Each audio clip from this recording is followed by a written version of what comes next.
എന്താ സാറേ? എടോ, ഇതിന്റെ വീൽ കപ്പ് ഉണ്ടോ? എവിടെ പോയി? ഞാനൊരു കല്യാണത്തിന് പോയിച്ച് വരുന്ന വഴിയാ. സാറിന്റെ കാര്യമല്ല, വീൽ കപ്പ് എവിടെ പോയി? അതറിയാതെ ഞാൻ പോയി എടുക്കില്ല. അത് ശരിയാ. സാറൊരു പണി, ആ സ്റ്റൂളിൽ നിന്ന് ഇത് മൊത്തം ഒന്ന് വായിക്ക്. ഞാനൊന്ന് തപ്പട്ടെ. ചെന്ന് വായിക്ക് സാറേ. വീൽ കപ്പേ കപ്പേ.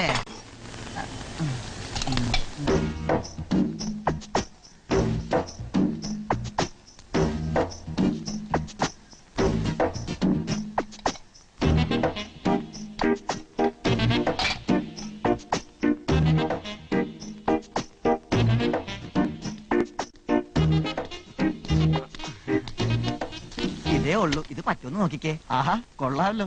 ഇത് എവിടെ നിന്ന് ഒപ്പിച്ചു? അതൊക്കെ ഒപ്പിച്ചു സാറേ. എത്രയാ? അയ്യോ, ഇതിനൊക്കെ എങ്ങനെ കണക്ക് പറയാ? തരുന്നത് വാങ്ങും. ഇതിരിക്കട്ടെ. ഓ, ഇനിയും വരണമല്ലോ. വരുമല്ലോ. മിടുക്കൻ. കള്ളന്മാരുടെ ലോകത്തൊരു വലിയ ഭാവി നിനക്ക് ഞാൻ കാണുന്നുണ്ട്. ആ ഉണക്ക കാലത്ത് പിടിച്ച ഇന്ന് കുറച്ച് അധികം ഐറ്റംസ് ഉണ്ട്. TV പുറകെ വരുന്നുണ്ട്. അതെ, ഒരുപാട് വീടുള്ള കോളനിയിൽ ഒടുക്കത്തെ വാടക ഒരു വീടെടുത്തിട്ട് താരിങ്ങനെ വട്ടം കറങ്ങി നടക്കുക. അവിടെയൊക്കെ കയറി ഇറങ്ങിയാലണ്ടല്ല, ജീവിതകാലം മുഴുവനും നമുക്ക് ഇരുന്നും നിന്നും കിടന്നും തിന്നാളുണ്ടാക്കാം. കേണലെന്ന് കേട്ടോടാണ്ടല്ല, ആ വീട്ടുകാർ മണ്ടന്മാര് ത്രില്ലടിച്ചിരിക്കാനാ ബ്രോക്കർ പറഞ്ഞത്. അതല്ല, കേണലും ഭാര്യയും കൂടി സ്വൈര ജീവിതത്തിന് ചെല്ലൂന്ന് പറഞ്ഞിട്ട് ഇനിയിപ്പോ ഭാര്യ എല്ലാം അങ്ങോട്ട് ചെല്ലാൻ പറ്റുമോ? അയ്യോ, അത് ഞാൻ മറന്നു. ഇനിയിപ്പോ ഭാര്യ ഉണ്ടാക്കണോ? അല്ലേ, ഉണ്ടാക്കണം. ഉണ്ടാക്കാം. എന്തിനാ ഇവരൊക്കെ കാറ് ലോക്ക് ചെയ്തിട്ട് പോകുന്നേ?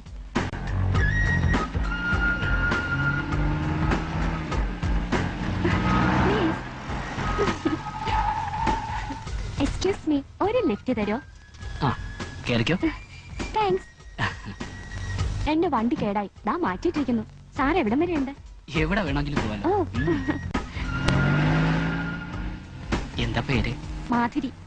ഞാൻ 10-20 പടത്തിൽ അഭിനയിച്ചിട്ടുണ്ട്. എന്നെ കണ്ടിട്ടില്ലേ?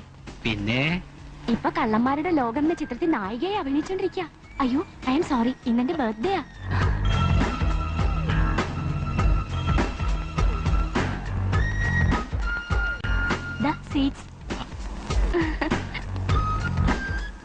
സാറിന്റെ പേരെന്താ?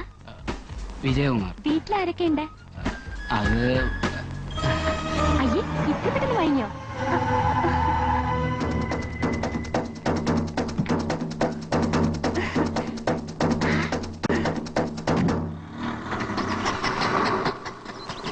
ഇതാ.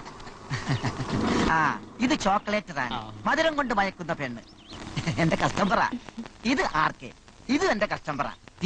കള്ളൻ കള്ളൻ. മനസ്സിലായി. ഇനി നിങ്ങൾ ഒരുമിച്ച് തിന്നാൽ ആ ടോക്കിയോ നഗറിൽ കയറി നിരങ്ങി മെഴുകി വരകാം. പിന്നെ ഇന്ന് തന്നെ നിങ്ങൾ കോൺട്രാക്റ്റിൽ ഒപ്പിടുന്നു. ഓക്കെ? ഓക്കെ.